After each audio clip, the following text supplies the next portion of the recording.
then let's jump straight into it. Doing some rotation reflections. Last week, finished off my critical care rotation. Super exciting. Really loved it. There was a lot to do, lots to see. They got us involved in many different ways. So what is critical care? It's a rotation that all of us med students go through, and it involves ICU, which is intensive care unit, ED, emergency department, and also anesthetics. So essentially putting people to sleep and waking them up after surgery or during surgery.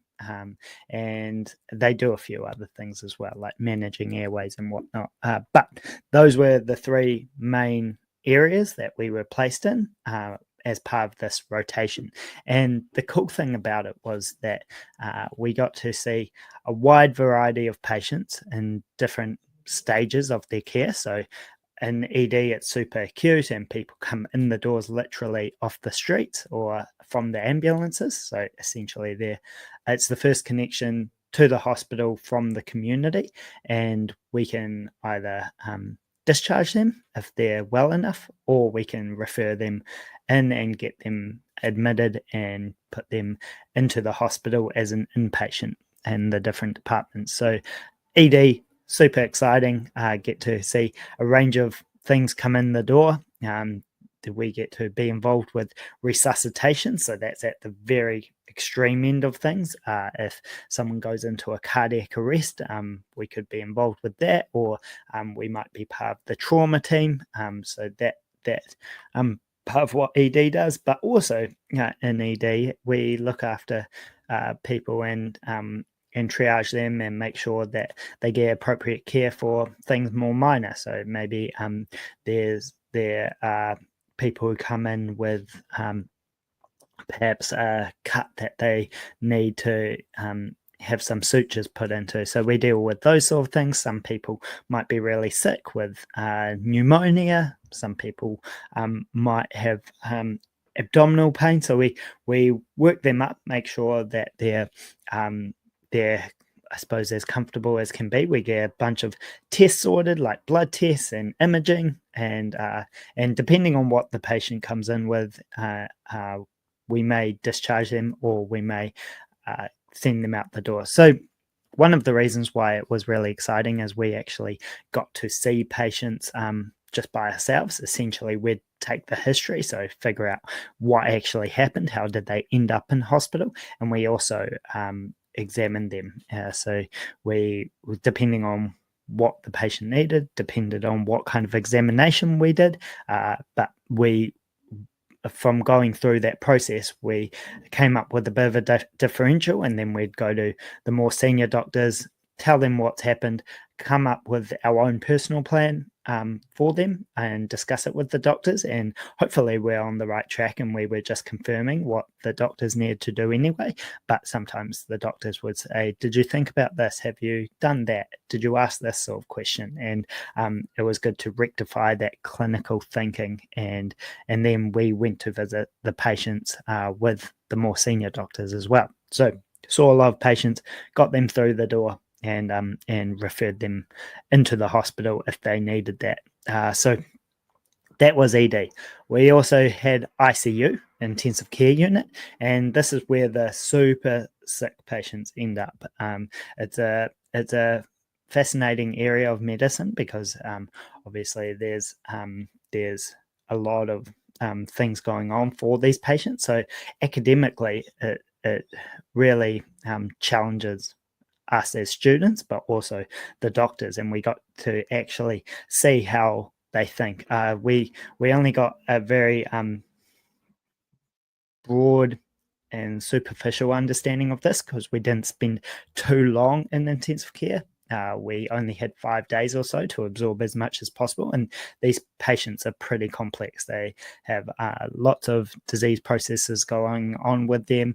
A lot of them are in an induced coma to deal with the pain and to make sure that they have time to recover.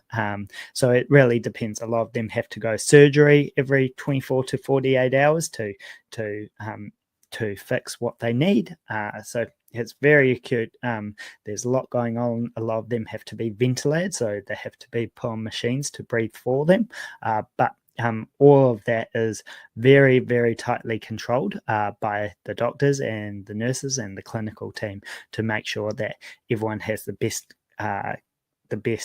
care possible, and to try and help them recover from whatever they need, or they have rather. So that was intensive care unit, and then the final part of the rotation that I was on was anesthetics. And again, this was really stimulating for me academically, because there was a lot of pharmacology we had to think about. So that's how drugs work, and we had to go through a process of taking a history from the patients before they went into surgery and figuring out what their risks were heading into the surgery. And then different people can be put under anesthesia in different ways. And so we had to find out what was appropriate for that particular patient, and also they got us involved practically. So a lot of the time we got to have hands-on experience managing the airway, learning how to intubate people. So that's essentially as they're put to sleep, or while they're in the early stages of the anesthesia, we put a endotracheal tube into the main pipe that leads into their lungs, so that then we can assist with their breathing throughout the surgery. And so that was really interesting. And then throughout the surgeries, we get to monitor the patients and understand the physiology and what's happening for that particular patient. And there's a lot of medications and drugs that we can use to adjust their physiology based on what's happening in real time.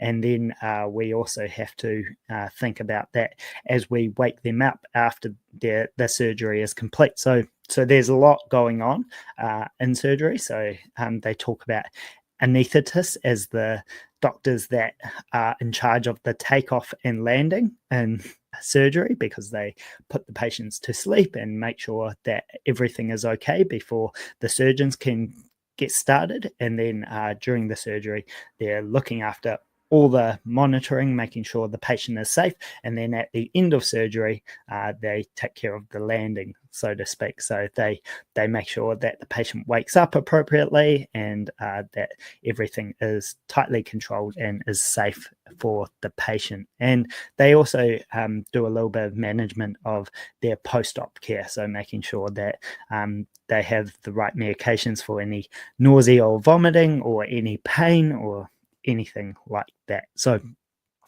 there's a lot that goes into it, and I learned a bunch just by hanging around the anaesthetist for a week or so, and it really challenged my thinking in terms of physiology and pharmacology. So that was really cool.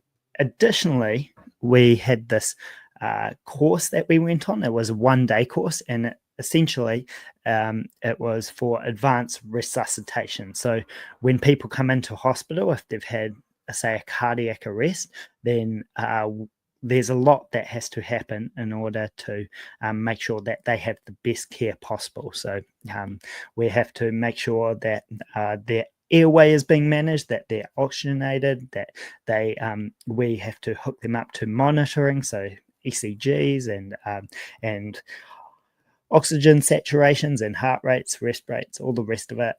We monitor all that. CO2 capnography, so essentially how much CO2 are they letting off. Also, we'll take bloods pretty quickly, so try and get blood gas. And then also draw up medications, make sure that they get the medications at the appropriate time and the right medications for what they need, and also early defibrillation if it's needed, because there's certain heart rhythms that need defibrillation and there's certain heart rhythms that don't. So that was super interesting to learn. We had 3 weeks to read this booklet all about it, to try and absorb all that academic information and be prepared for the actual course, which was one day. And then we came in prepared on the theory, but then the practical side, they took us through how we actually operate in teams in those environments, how quickly we need to get on board with all the different jobs that need doing, and how to actually lead those teams in the resuscitation bays. So normally what happens in real time is the person leading is the most senior person medically.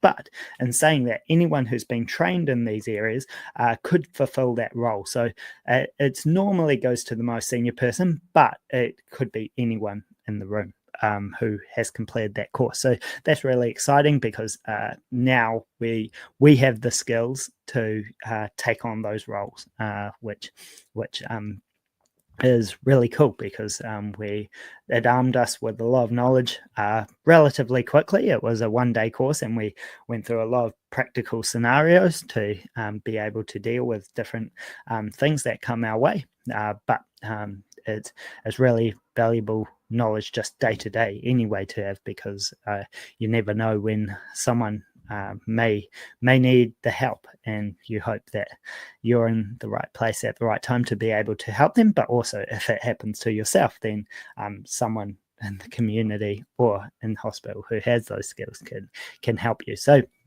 that's really exciting. Not a lot of people get this sort of training to that level. I think it's in New Zealand, it might be only the more senior nurses and doctors. So really excited to have gone through that course, and now having done that course, reflecting on the resuscitations that I have been part of, it makes a lot more sense, because sometimes when you're in a resus, you focus in on your job and you just do it you do it to the best of your ability, and you may not know what's happening in the broader sense of everyone doing their separate jobs. But now that we've gone through our course, all those puzzle pieces make a lot more sense. So yeah, that's been really cool to see. So that's the end of critical care. Really exciting and stimulating rotation for me personally. Everyone has their favorite rotations that they go through in med school, and I'd rate this pretty highly on my list. So well done to the critical care teams that took me under their wing. Thank you very much. And then lastly, I'm on to my general practice rotation now. So I'm in the community and seeing patients at the, I suppose, less acute range of the spectrum, but also we get to see a wide range of patients that come through the door in the community. So that's exciting in itself. So that'll be for the next 3 or 4 weeks, and then I'll be back in the hospital, and I believe the next rotation is obstetrics and gynecology, so women's health generally. So excited for everything that's to come. This year is already going super quick. I can't believe we're 2 days down already. I mean, 2 months down already, but it's shaping up to be a wild year. So that's all from me. Hope everyone's doing well in their own respective lives. Keep getting after it and enjoy whatever you're doing. Keep goals and make sure you keep climbing up to whatever you're building up to. So that's all from me. Have a good one, everyone. Peace.